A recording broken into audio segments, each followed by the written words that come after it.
He failed again and again, exams, business, even love. Everyone said he wasn't made for success. But one day, failure itself became his greatest teacher, and what it taught him changed everything. Rohan sat on the rooftop, his head buried between his knees, the world below glowing with city lights. But in his heart there was only darkness. The phone beside him kept vibrating, missed calls from his mother, messages from friends. But he couldn't face anyone, not tonight. He had just failed his engineering finals for the second time. The word failed printed in red on his result sheet felt like a brand on his soul.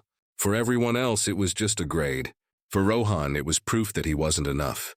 Rohan grew up in a middle-class Indian family in Lucknow. His father was a retired railway clerk, proud of his son's bright mind. From childhood, everyone told Rohan he was destined for success. "You'll make us proud one day," his father would say, patting his back whenever he topped a test. But life has a strange way of humbling those who believe their path is already written. When Rohan entered college, the world changed. He was no longer the smartest in class. He struggled to keep up with lectures that felt like riddles. While others solved equations with ease, Rohan drowned in self-doubt. He began to skip classes, telling himself he just needed a little break. One break turned into weeks, and before he knew it, exams arrived and failure followed. The first failure shocked him. The second broke him. The day results were declared, Rohan didn't go home. He roamed the city for hours, aimlessly. He ended up on that rooftop thinking of what had gone wrong. He felt useless. He couldn't face his father, who had sacrificed his savings for Rohan's education. He couldn't look at his friends who were celebrating internships and success. That night, a message flashed on his phone from his mother. "Come home, Beta. Your tea is getting cold." It broke something in him. He walked home in silence. His father was sitting in the living room, watching TV. He looked up and saw the result paper in Rohan's trembling hands. For a long moment, no one spoke. Then his father sighed softly, turned off the TV, and said, "So, you failed." "Yes," Rohan whispered. "Then learn," Rohan blinked. He expected anger. Instead, his father said calmly, "Do you know why failure hurts, Rohan? 'Cause we think it's the end, but it's not. It's a teacher, one that speaks only when we're ready to listen." Those words stuck with Rohan, though he didn't fully understand them yet. Days turned into weeks. Rohan avoided people. His room was a mess of empty notebooks and unfulfilled dreams. One afternoon, his childhood friend Samir came to visit. "Bro, what's the plan now?" "There is no plan," Rohan muttered. "Then make one."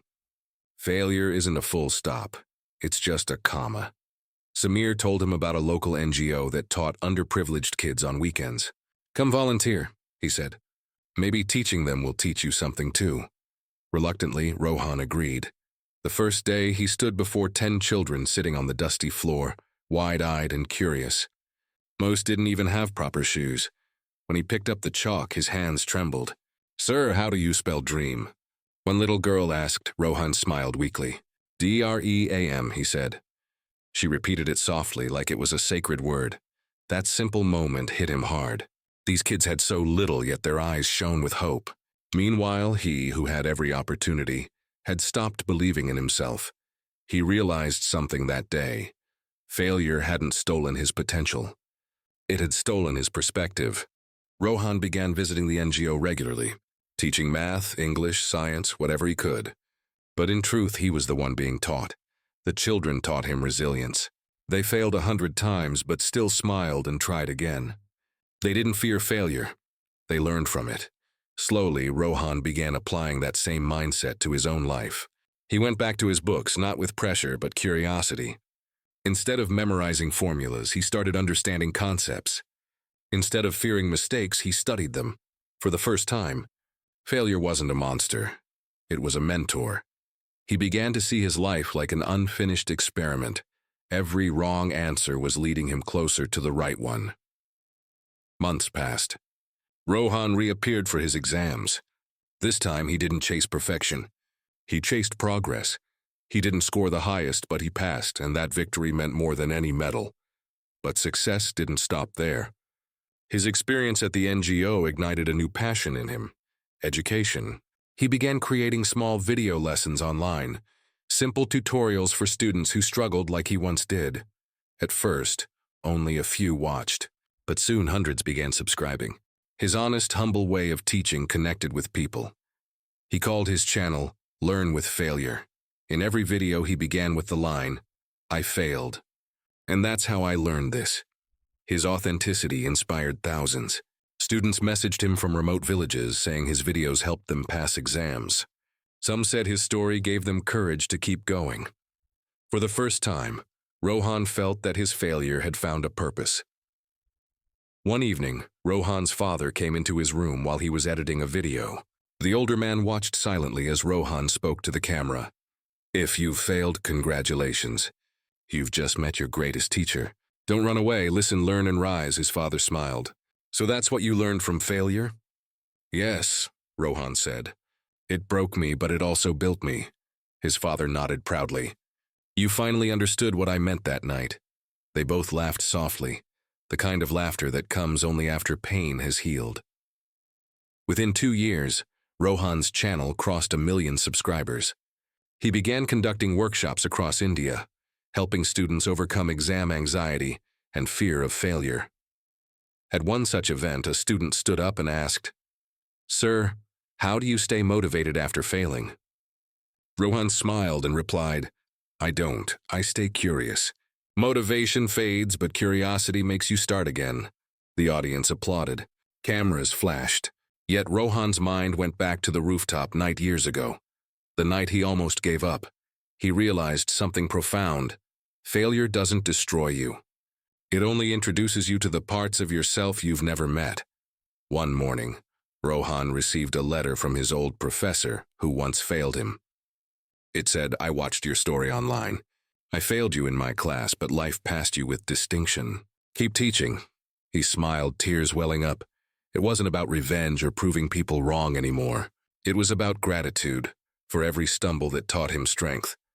Years later, Rohan was invited to speak at his former college.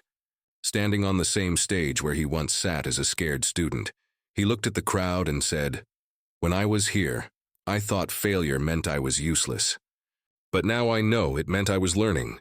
Failure taught me patience, humility, and resilience, lessons no textbook could teach." He paused, scanning the faces in the audience. You see, failure is not the opposite of success, it's a part of it. Every time you fail, life is whispering, "Not this way. Try another." Don't ignore that voice. Thunderous applause filled the hall. That day, Rohan didn't just share a story. He shared a transformation. Years later, when journalists asked him how he achieved so much despite failing early in life, he replied simply, "Because I stopped fighting failure. I started learning from it." He wrote a book titled The Teacher Called Failure. It became a bestseller, not because it was filled with success secrets, but because it was honest about struggle. Rohan often said in his speeches, "Life gives exams first and lessons later. But failure gives lessons first, then the result. That's what makes it the best teacher." One night, after a seminar in Delhi, Rohan stood on the balcony of his hotel, looking at the city lights again. Just like years ago, the same glowing skyline. But this time there was no darkness inside him. He whispered to himself, "You did it. Not because you never failed, but because you learned." Behind him on the desk lay a framed photo, his first result card with a big red failed mark, and a handwritten note by his father taped to it. "Do not erase this. One day this will remind you where your true education began." Rohan smiled. He finally understood. Failure had never been his enemy. It had always been his teacher, tough, silent, but fair. Failure is not the end. It's feedback. It shows us what needs to change, not what we should abandon. Those who fear failure never grow. Those who learn from it never stop growing. Rohan's life became living proof that the best lessons aren't learned in classrooms. They're learned in the moments when life says no, because in every no hides a silent not yet, and that is the moment when failure becomes your teacher. Moral: failure doesn't define you. It refines you. Every time you fall, you're not losing, you're learning.